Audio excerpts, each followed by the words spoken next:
அதிமுக எஃகு கோட்டை, இது மிகப்பெரிய ஆலமரம், இதெல்லாம் கடந்த தேர்தலில் சொன்னோம். பல்வேறு நிரூபிச்சிருக்கிறோம். 1,35,00,000 ஓட்டு வாங்கி நிரூபிச்சிருக்கிறோம். எனக்கு நீங்க வாக்கு சதவீதம் அதிகமா இருக்கு, எல்லாமே பிளஸ்ன்னு சொல்றீங்க. இந்த இடத்துக்கு வந்தாதான் நாங்க இந்த பிளஸ் வாக்கு சதவீதம் அதிகமா இருக்குன்னு நம்ம எடுத்துக்கலாம். நம்ம வாக்கு பெர்சன்டேஜ் மட்டும் தானே சார் அதிகமா இருக்கு. சார் நம்மளோட எய்ம் என்னவா சார் சார்? யாருமே ஆட்சி பிடிக்கல சார் இந்த தேர்தல்ல. சார் நீங்க யாருமே அறுதி பெரும்பான்மை பெறல. நான் என்ன சொல்றேன், மக்கள் யாருக்குமே ஆட்சியை கொடுக்கல. மக்கள் கொடுத்தனாலதானே சார் விஜய் அதிகாரத்தில் அமைஞ்சு 107 இடம் தான் அவரு. 47 பேர் சார், 107 இடம் தான் அவரு. 47 சார் அறுதி பெரும்பான்மை கொடுக்கலன்னு தான் சொல்றேன் உங்கள்ட்ட. ஆட்சியை நடத்துங்க நீங்க அப்படின்னு அவர்கிட்ட ஒப்படைக்கல. சரி, யாருமே எல்லாருமே கீழதான் போட்டிருக்காங்க. சரி, அதான் இத ஒரு அரசியல் வெற்றியை எடுத்துக்க முடியாதுன்னு நான் சொன்னேன். சரிங்க சார், இது அரசியல் வெற்றி கிடையாது சார். மக்கள் பெரும்பான்மையா ஓட்டு போடல, விஜய்க்கு ஆட்சி அமைக்க கூடாதுன்னு கம்மியா ஓட்டு போட்டிருக்காங்க சார். Right sir. 47 பெருசா 108 பெருசா சார்? சார் 107 பெருசா 47 பெருசா இல்லை, ஆட்சி அமைக்கக்கூடிய எண்ணிக்கையை உங்களுக்கு கொடுத்தார்களா? அறுதி பெரும்பான்மை கிடைத்ததா? வீடு வீடா போய் கச்சாபிசா ஒவ்வொரு கச்சாபிசா போய் நீ ரெண்டு கூடுன்னு சொல்லி இன்னைக்கு வந்திருக்கிறீங்க. அவன் நாளைக்கு வந்த வழியே போயிட்டான்டாங்க, முடிஞ்சு மாட்டாங்க சார். போயிட்டா முடிஞ்சு போச்சு. வந்தவங்களே போக மாட்டாங்க. போயிட்டா முடிஞ்சு போச்சு சார். வந்தவங்களே போக மாட்டாங்க சொல்றோம். அதனாலதான் அறுதி பெரும்பான்மை இல்லைன்னு சொல்றோம் சார். கம்யூனிஸ்டும் சரி, ஐயுஎம்எலும் சரி, விசிகாவும் சரி சார், இந்த ஆட்சி கவிழ்றதுக்கு நாங்க மெயினான ஆளா இருக்க மாட்டோம்னு சொல்லிட்டாங்க. அப்போ வரலாற்றுல இல்லாத ஒரு விஷயத்தை விஜய் பண்ணிருக்கிறாரு சார். இல்ல கேளுங்க சார், ஆட்சியிலும் அதிகாரத்துடைய கருத்துப்படி அமைச்சரவை கொடுக்கல. உங்களுடைய கருத்துப்படி திமுக கூட்டணியில் வெற்றி பெற்று போனவர்கள் திமுகவுக்கு நன்றியோடு இருக்க மாட்டார்கள்னு நீங்க சொல்றீங்க சார். நான் சொல்லல, அதான் அதுக்கு பொருள் சார். அதான சார் கம்யூனிஸ்ட் மாநில செயலாளர் நீங்க சொன்னதுக்கு வீரபாண்டியன் சொல்றாரு, திருமாவளவன் சொல்றாரு, காதர் மொய்தீன் சொல்றாரு சார். அந்த கட்சியிலேருந்து வந்தாங்கன்னு சொல்றீங்களா? அவங்களே சொல்றாங்க நாங்க திரும்ப போக மாட்டோம், அந்த ஆட்சிக்கு டிஸ்டர்பா இருக்க மாட்டோம்னு. நீங்க இவ்வளவு ஃபீல் பண்றீங்க? நீங்க சொன்னதுக்காக தான் நான் சொன்னேன். நீங்க சொன்னதுக்கான பொருள் அதுதான்னு சொன்னேன். எங்க சார் அந்த கட்சியினுடைய பொறுப்பாளர்களும் மாநில செயலாளர்களும் சொல்றாங்க. ரெண்டு விஷயம் தெரிஞ்சுங்க சார். தமிழ்நாட்டில் ஜிஎஸ்டி வந்ததுக்கு பிறகு வருமானத்தை பெருக்குவதற்கான வழி கிடையாது. அந்த கதவு அடைக்கப்பட்டு விட்டார். 18% ஜிஎஸ்டி 12 ஆயிட்டு, 12 வந்து 5 ஆயிட்டு, 5 வந்து ரத்து பண்ணிட்டாங்க. ஜிஎஸ்டி இன்னும் பெருக போறது கிடையாது, அதே லெவலில் தான் இருக்கும். இப்போ நீங்க 8வது பே கமிஷன் கொடுத்தாகணும், உடனடியாக கொடுக்கணும். அது கிட்டத்தட்ட 20,000 கோடி வருங்கிற மாதிரி சொல்றாங்க. எனக்கு கரெக்டாக தெரியல சொல்றாங்க. அதுக்கு பிறகு 25% சம்பளம் உயருங்கிறாங்க, அதை கொடுத்தாகணும். உங்களுடைய தேர்தல் வாக்குறுதிகள் நிறைவேற்றி ஆகணும். நீங்க 700 கடையை மூடிட்டீங்க. இப்போ டீசல் பாத்தீங்கன்னா 25 ரூபா லிட்டருக்கு உயர்த்தினாதான் என்ன கம்பெனிகள் நடத்த முடியுங்கிறான். 6 ரூபா உயர்த்திட்டான். இன்னும் இந்த பாக்கி பணத்தை 19 ரூபா உயர்த்தணுங்கிறான், இல்லைன்னா கிடைக்காதுங்கிறான். கேஸ் சிலிண்டர் கூடி போச்சு, எல்லாமே கூடி போச்சு. விலைவாசி உயர போகுது. ஒவ்வொருவரும் பாதிக்க போறாங்க. என் வீட்டில் நேற்று முதல் நாள் ஏசிக்கு போகிற கரண்ட் எல்லாம் ஒயர் எரிஞ்சு போச்சு. அப் அண்ட் டவுனாக போய் ஃப்ளக்சுவேஷன் ஆகி எரிஞ்சு போச்சு. இதெல்லாம் ஒவ்வொரு வீட்லேயும் நடந்துக்கிட்டு இருக்கு சார். ஒவ்வொருத்தரும் அனுபவிக்கிறாங்க. ஒருத்தருடைய தூக்கம் டிஸ்டர்ப் ஆனிச்சுன்னா எதையும் தாங்கிக்க மாட்டான். ஆனால் தூக்கம் டிஸ்டர்ப் ஆகிற போது ஒத்துக்க மாட்டான். இதுதான் நிலவரம். அதனால் இவங்க ஆட்சி நடத்துறதுங்கிறது அவ்வளவு சுலபம் இல்லை. காங்கிரஸை நீங்கள் அடுத்த பார்லிமெண்ட் எலெக்ஷனுக்கு கூட்டணின்னு அக்ரிமெண்ட் போட்டீங்க. பிஜேபி அதை ஒருபோதும் உங்களை ஏற்றுக்க போகிறதில்ல. அதனால் உங்களுக்கு எந்த உதவியும் கிடைக்க போகிறதில்ல. நீங்கள் சந்தியில் தான் நிற்க போகிறீங்க. நீங்கள் சொன்னது எல்லாமே ஜீரோ. ஏன்னா இன்னைக்கு அமைச்சர் செங்கோட்டையன் ஒரு விஷயத்த சொன்னார். என்ன சொன்னார்? பேரிடர் மேலாண்மைக்கு 1000 கோடி கேட்டோம், உடனே கொடுத்துட்டாங்க, எந்த பிரச்சனையும் இல்லை. இதுக்கு மேல என்ன சார் வேணும்? சார் ஒரு விஷயம் தெரியுமா?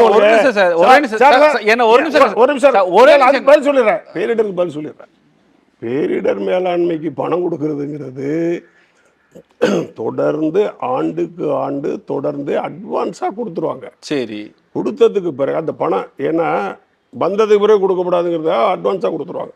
இது எல்லா காலத்திலையும் கொடுக்கறது, எல்லா ஆட்சி காலத்திலையும். சரி, அதை இப்ப கொடுத்துருக்குறாங்க. இதை செலவு பண்ணுறதுக்கு அவங்களுடைய அனுமதியை பெற்றுக்கணும். புரியுதா? இதுதான் நடப்பு. இதை போய் புதுசாக பேசுறீங்க சார். ஆட்சிக்கு அமர்ந்து சார் சார் ஒரு மாசம் தான் சார் ஆகுது. திமுகவும் அதிமுகவும் ஆட்சிக்கு அமைந்த ஒரு மாசத்துல என்னெல்லாம் பண்ணீங்க? 30 நாட்கள்ல நீங்க என்னெல்லாம் கொண்டு வந்தீங்க சொல்லுங்க பார்க்கலாம். நாங்க ஏதாவது ஒரு 5 திட்டம் சொல்லுங்க சார். சார் சார் எனக்கு தெரியல சார், நான் தெரிஞ்சுக்கிறதுக்காண்டி கேட்குறேன். சார் திட்டங்கள் அனைத்தையும் கொண்டுட்டு வந்து 30 நாள்ல அதிமுக ஆட்சி தான் சார். வெறும் 30 நாட்கள் இல்லையா சார்? அம்மா வந்து கையெழுத்து என்ன தடவை போட்டாங்க? விவசாய கடன் தள்ளுபடி பண்ணாங்க. சரி சார். இவர் டாஸ்மார்க்க மூடினார். டாஸ்மாக் 500 கடையை மூடினாங்க. இவர் 700 சில்லறை மூடிட்டார் சார். எங்க மூடிட்டார்? சொன்னதுதான், இன்னும் மூடல சார். 700 எந்தெந்த கடன்னு கண்டுபிடிக்கல நீங்க வேற சார். 700 சில்லறை கடையை மூடல. அரசுக்கு பாப்போமா அனௌன்ஸ் பண்றாங்க சார். செய்தி தான் சார். சார் விக்னேஷ் அமைச்சர் சொல்லிருக்காரு 717 கடை சொல்லியிருக்கிறாரு. அது செய்தியோட சரி. அந்த ஊழியர்கள் மாற்று ஏற்படும் செய்யறோம்னு சொல்லியிருக்கிறாங்க. பண்ணல, சொன்னதோட சரி. ஒரே நாடு ஒரே தேர்தல் எந்த தைரியத்துல சார் அடிச்சு சொல்றீங்க? கண்டிப்பா 3 வருஷத்துல ஒரே தேர்தல் நடக்கும். 2 ஆண்டு தான் உங்க ஆட்சி அதிகபட்சம். இல்ல அது எப்படி சொல்றீங்க? பாருங்க சார், சூழ்நிலை தான். சூழலை வச்சு எப்படி சார் இவ்வளவு கரெக்டா ப்ரெடிக்ட் பண்ணுவீங்களா? பொருளாதார சூழ்நிலையை, அரசியல் சூழ்நிலையை, அவர்கள் வெற்றி பெற்றிருக்கிற சூழ்நிலையை, இது எல்லாத்தையும் வைத்து பார்க்கிற பொழுது இதுதான் நடக்கும் என்று நாங்கள் எதிர்பார்க்கிறோம். பாஜக கூட்டணியில் இருக்கிறதுனால மெசேஜ் எதுவும் வந்திருக்குமா? அப்படி இல்லை, நீங்க இவ்வளவு அதிகாரப்பூர்வமான சொல்ல மாட்டீங்களா? எங்களுடைய அறிவை பயன்படுத்தி, எங்களுடைய அனுபவத்தை பயன்படுத்தி நாங்கள் சொல்றோம். இது எந்த விதத்துல ஏத்துக்கிறதுன்னு தெரியல சார்.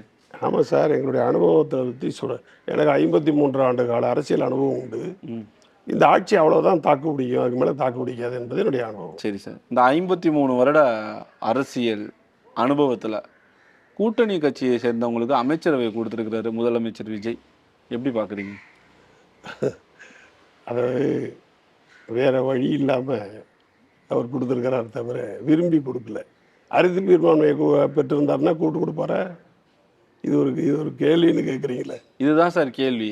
காரணம், விக்கிரவாண்டி மாநாட்டிலே அவர் சொல்லிட்டாரு. என்ன சொன்னாரு? எங்க கூட்டணிக்கு வரவங்களுக்கு ஆட்சியிலும் பங்கு, அதிகாரத்திலும். அதனாலதான் ஒருத்தர் போல சார். அவர் அன்னைக்கே சொன்னது ஒருத்தருமே போல. அவர் அன்னைக்கு சொன்னதுனால தானே நீங்க செஞ்சிருக்கிறாரு.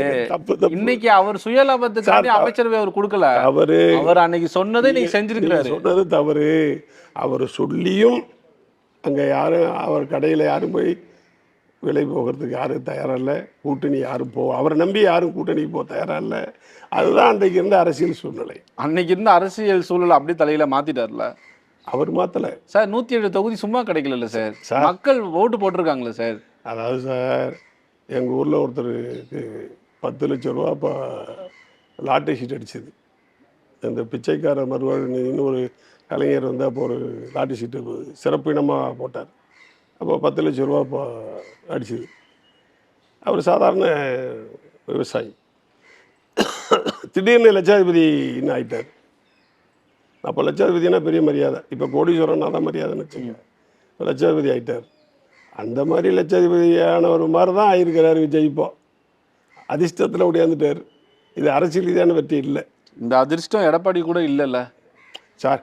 அதிர்ஷ்டம் உங்களுக்கும் வரும், எனக்கும் வரும். ஆனால் அது வந்து நிரந்தரம் இல்லை. அதிர்ஷ்டத்தை மேலே நம்பிக்கை வைக்கிறது, நாங்களாம் அதிர்ஷ்டத்து மேலே நம்பிக்கை வைக்கிறது கிடையாது. உழைப்பின் மீது தான் நம்பிக்கை வைக்கிறது. 47 தொகுதியில் மட்டும்தான் சார் அதிமுக மக்கள் நம்பி இருக்கிறாங்களா? ஏன் பாக்கி ஓட்டு போட்டவங்களாம் என்னாச்சு? அதான் சார், அதிமுக 1000-500 ஓட்டில் தான் சார் தோத்துருக்குறாங்க பல தொகுதியில். ஒரு ஓட்டு கூட பெருசு சார். அப்படி இல்லை, நீங்கள் சொல்லுங்க சார். அமைச்சர் பெரிய கருப்பன் தோத்தது வெறும் 1 ஓட்டு சார். 1 ஓட்டு இருக்கட்டும், அரை ஓட்டு இருக்கட்டும், பரவாயில்ல. 43 தொகுதியில் 47 தொகுதியில் நாங்கள் ஜெயிச்சிருக்கிறோம். ஆனால் 1,30,00,000 ஓட்டு வாங்கியிருக்கிறோம். அதை பார்க்க மாட்டேங்கிறீங்களா சார்? அதை பார்த்து சாதகமான சார், எனக்கு சாதகமான செய்தி மட்டும் எடுத்துக்கிறீங்களா? இல்லை, எனக்கு சாதகம் பாதகம் என்ன சார் இருக்கு? நீங்க 5 கோடி ஓட்டே வாங்குங்க சார், எதிர்கட்சியாவது வந்திருக்கணும்ல. அதாவது 3 கட்சி போட்டிக்கிட்டா ஒரு கட்சி தான் ஆளுங்கட்சி ஆக முடியும், ஒரு கட்சி தான் எதிர்கட்சி ஆக முடியும், ஒரு கட்சி எதிர்கட்சிக்கு பக்கத்துல உட்கார்ந்துருக்க முடியும். என்ன இல்ல, அந்த எதிர்கட்சியா கூட அதிமுக வரல. இந்த சூழலை மாற்றுவதற்கு என்ன மாதிரியான நடவடிக்கை எல்லாம் எடுக்க போறீங்க? ஒரு முறையான அரசியல்வாதிக்கு தோல்வி என்பது வெற்றியின் முதல் படி. இதுதான் அரசியல். அதனால பாக்கிப்படி எங்களுக்கு ஈஸி வந்துடுவோம். இல்லை சார், உங்களுடைய தன்னம்பிக்கை, உங்களுடைய நம்பிக்கை எல்லாமே சூப்பர், வரவேற்கிறோம். பட் அதிமுகவினுடைய பொதுச் செயலாளர் எடப்பாடி பழனிசாமி வந்த பின்பு சந்தித்த தேர்தல்கள் எல்லாமே குறைந்து கொண்டே வருது. இதனால அதிமுக தொண்டர்கள் கொஞ்சம் டவுனாவே இருக்கிறதெல்லாம் சொல்றாங்க. இதை மாற்றுவதற்கு என்ன மாதிரியான யுக்திகள் எல்லாம் கையில் எடுக்க போறீங்க? எடப்பாடியார் மட்டும் அம்மாவின் மறைவுக்கு பிறகு பொதுச் செயலாளராக வந்திருக்காவிட்டால் அதிமுக என்கிற கட்சி அறவே இருந்திருக்க வாய்ப்பு இல்லை. அதிமுக என்கிற ஒரு கட்சியை இன்றைக்கு காப்பாற்றி பிடித்திருக்கிறவர் எடப்பாடியார் அவர்கள். மாஸ் லீடர் 2 பேர் நடத்திய இயக்கத்தை ஒரு சாதாரண விவசாயி இன்றைக்கு இந்த அளவுக்கு அனைத்து இந்திய அண்ணா திராவிட முன்னேற்ற கழகத்தை, தொண்டர்களை காப்பாற்றியிருக்கிறார், கட்சியை காப்பாற்றியிருக்கிறார். உச்ச நீதிமன்றத்தில், உயர்நீதிமன்றத்தில், தேர்தல் ஆணையத்தில் பல்வேறு நிலைகளில் வழக்குகளை எல்லாம் சந்தித்து இரட்டை இலையை காப்பாற்றி கொடுத்திருக்கிறார். கட்சி தொண்டனுக்கு இன்றைக்கு வலிமையான ஒரு பொதுச்செயலாளர் கிடைத்திருக்கிறார். இதுதான் கட்சி தொண்டர்களுடைய உணர்வாக இருக்கிறது, யதார்த்தமாக இருக்கிறது. எனவே வலிமையான பொதுச்செயலாளர் கிடைத்திருக்கிறார், வலிமையான முதலமைச்சர் ஆவார். Okay sir. இங்கிருந்து தாவேகாவிற்கு போன அமைச்சர்கள், சட்டமன்ற உறுப்பினர்கள், முன்னாள் சட்டமன்ற உறுப்பினர்கள் இவர்கள் சொன்ன செய்தி எல்லாமே பொய் தானா சார்? தவறானது. தவறுதான். தவறானது. அதுல எந்த உண்மையுமே கிடையாது. 100% தவறானது. திமுக போகிற போக்கில் இந்த போனம் போனுச்சுன்னா பின்னாடியே கொஞ்சம் பொறி தெளிச்சிட்டு போவாங்க. எதுக்குன்னு கேட்டிங்கன்னா, அந்த போனம் வந்து ராத்திரி வீட்டுக்கு வந்துடக்கூடாதான், வழி நெடுக இந்த பொரியெல்லாம் பொறுக்கிட்டு இருக்கணும் அப்படின்னு சொல்லி தான் பொறி போடுவாங்க. அந்த மாதிரி ஏதாவது ஒன்று போட்டுட்டு போகணும்னு சொல்லிட்டு போகணும்னு சொல்கிறாங்க. ஓகே, இங்கேருந்து சொன்னா கூட பரவாயில்ல சார். சார் மற்ற கட்சி திமுக கூட்டணியில் இருந்த தலைவர்களே சொல்றதுதான் சார் எங்களால் ஏற்றுக்க முடியல சார். அதனால தான் கேள்வி உங்கள்கிட்டயே கேட்கலான்னு நினைச்சேன். திரும்பி திரும்பி வந்து எத்தனை கேள்வி கேட்டாலும் என்னுடைய பதில் அதுதான். புரியுதா? அதிமுகங்கிறது ஒரு கௌரவமான ஒரு இயக்கம். அதிமுகங்கிறது ஏழை எளிய மக்களுடைய உணர்வுகளோடு ஒன்றி போயிருக்கிற ஒரு இயக்கம். சாதாரண மக்களின் தேவைகளுக்காக பணியாற்றக்கூடிய ஒரு இயக்கம். நாங்கள் அவர்களோடு இணைந்து பணியாற்றி கொண்டிருக்கிறோம். எங்களை ஒருபோதும் அவர்கள் கைவிட மாட்டார்கள், நாங்களும் அவர்களை ஒருபோதும் கைவிட மாட்டோம். இந்த இயக்கம் என்பது ஏழை எளிய குடும்ப தொழிலாளர்கள், அதிமுக நலம் விரும்புகிற இயக்கம் இது. இந்த இயக்கத்தை எந்த கொம்பனாலும் அசைத்து கூட பார்க்க முடியாது.